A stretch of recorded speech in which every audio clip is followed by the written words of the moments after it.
एक औषधि पौधा है उसको आप लगा सकते हैं, उसकी नर्सरी तैयार कर सकते हैं, उसकी काफ़ी डिमांड रहती है। ये डायबिटीज़ को, शक्कर को नियंत्रण करने वाली एक औषधि पौधा है। और इसकी पहले क्या ये फॉरेस्ट जो फॉरेस्ट एरिया होता था वहीं पर इसका वो लगता था। अब ये क्या है, अब इसकी जैसे जैसे डिमांड बढ़ते जा रही है वैसे ये लोग इसको अपने फार्म पे या अपने खेत के कुछ हिस्से में या फिर अपने यहाँ छोटे से एरिया में कहीं भी लगा के आप या नर्सरी में लगा के उसको तैयार करते हैं। तो अब इसकी डिमांड बढ़ते जा रही है क्योंकि आयुर्वेद जो मेडिसिन होती है उसमें मधुनाशनी पौधे का इस्तेमाल होता है। वो उसकी पत्ती पाउडर फॉर्म में, टैबलेट फॉर्म में, सिरप फॉर्म में आप उसको तैयार करके आयुर्वेद कंपनियाँ अपने आयुर्वेद स्टोर से वो बेचते हैं। तो काफ़ी डिमांड होने के कारण इस पौधे की डिमांड दिन पे दिन बढ़ते जा रही है। और काफ़ी जैसे जैसे शक्कर की समस्याएं भी बढ़ रही हैं, डायबिटीज़ की समस्या बढ़ रही है, इसी तरह इन पौधों की डिमांड भी उसके अनुसार मांग भी बढ़ते जा रही है और कई कंपनियां इसका उपयोग करने लगी हैं। तो आप पूरी जानकारी लें, पूरा नॉलेज लें कि भाई इसको कैसे लगाते हैं, कि इसके पौधे कैसे लगा सकते हैं और कौन इसको परचेज़ करेगा। अगर आपके क्षेत्र में इसकी डिमांड है और मांग है मधुनाशनी की, और तो आप डायबिटीज़ कंट्रोल करने वाले पौधे को, डायबिटीज़ से राहत देने मतलब नियंत्रण करने वाले इस पौधे की, तो आप उसको लगा सकते हैं और पूरी जानकारी ले सकते हैं। हॉर्टिकल्चर डिपार्टमेंट जो औषधि पौधों की जानकारी देते हैं, आपके यहाँ कोई कृषि विभाग में हो तो वो जो औषधि पौधों के विषय में सलाह देते हैं, वो तो उनसे वो पता कर सकते हैं कि आपके एरिया में ये औषधि पौधा हो सकता है कि नहीं हो सकता।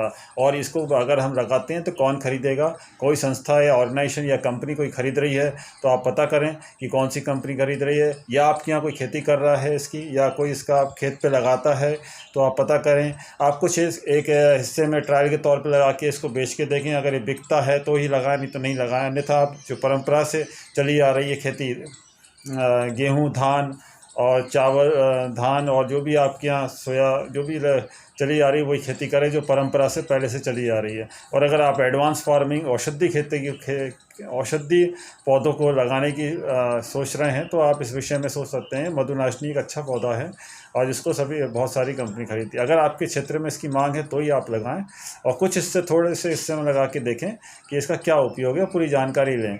नहीं तो पूरी जानकारी जो लोग खेती कर रहे हैं, जो लोग अपने खेत पे इसको लगाते हैं, इसका पौधे लगाते हैं, आप उनसे पता करेंगे इसको कैसे लगाते हैं, इसका क्या फ़ायदा और इसको कौन ख़रीद रहा है। और कोई अगर ख़रीदता है तो ही लगाएं, अन्यथा ना लगाएं, क्योंकि अगर ख़रीदेगा तो ही आपको कोई फ़ायदा होगा, नहीं ख़रीदेगा तो वो नुकसान है आपका अगर उस पौधे को तैयार करने में। तो पहले पता करें कि इसकी मांग है कि नहीं है, और इसकी मांग है तो लगाएं, कुछ हिस्से में ट्रायल के तौर पे लगा के देखें। अगर कोई ख़रीदता है तो ठीक है, नहीं ख़रीदता है तो ना लगाएं। और पहले पूरी जानकारी लें, और नहीं तो अन्यथा आप अपनी जो खेती कर रहे हैं आप वही करें।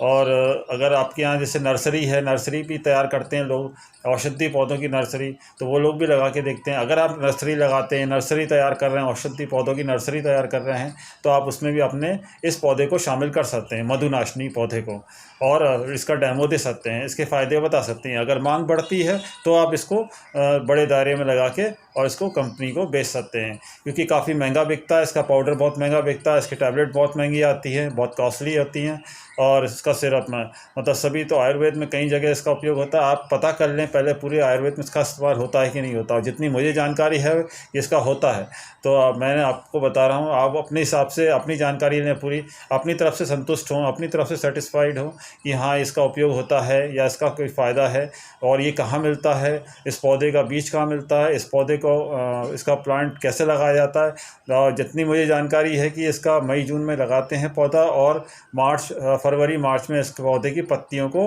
हार्वेस्ट किया जाता है, काटा जाता है, और उसको पाउडर बना के ये कंपनियां इसको सुखा के पाउडर, और कंपनी कैसे परचेस करती हैं, सुखा के परचेस करती हैं या जो गीली रहती पत्ती तभी परचेस करती हैं, किस हिसाब से लेती हैं, क्या भाव से लेती हैं, क्या रेट से लेती हैं, इसकी लागत कितनी आती है। जो लोग इसकी खेती कर रहे हैं मधुनाशनी से, उनसे पता करें वो किसको बेचते हैं और आपसे वो ख़रीदेंगे कि नहीं ख़रीदेंगे। पहले पूरी चीज़ जानकारी लें, उसके बाद इस पौधे को में अपने नर्सरी में लगाने की कोशिश, नर्सरी में लगाएं। पहले इसकी नर्सरी तैयार करें। नर्सरी में अगर लोग परचेस करते हैं इसकी कुछ एक पेड़ लगा के देखें। अगर कोई इसको परचेस करता है कुछ पेड़ों को, तो ही आप उसको कुछ दायरा बढ़ाएं पेड़ों का, प्लांट का। और अन्यथा ना बढ़ाएं। आप जिसकी मांग है आपके एरिया में, आप वही पौधे लगाएं जिसकी मांग है आपके एरिया में, जिसकी डिमांड है। जिसकी डिमांड नहीं है वो ना लगाएं, अन्यथा आपको नुकसान हो सकता है इसमें। तो आप पूरी जानकारी लें अपने कृषि विभाग से, आप वो पूरी जानकारी दे सकते हैं आपको हॉर्टिकल्चर वाले कि आपके यहाँ होगा नहीं होगा, इसकी डिमांड है कि नहीं है, कौन खरीदेगा कौन नहीं खरीदेगा। तो तभी आप इसके विषय में आगे बढ़ें। नहीं तो आप जो खेती कर रहे हैं जिसमें आप जिसके आप पौधे लगाते हैं, जिसकी डिमांड है, आप वही लगाएं। तो मेरा तो इतनी था कि जानकारी देना कि एक मधुनाशनी, एक जिसे गुरमौर भी बोलते हैं, एमपी छत्तीसगढ़ में तो मधुनाशनी गुरमौर बोलते ही हैं।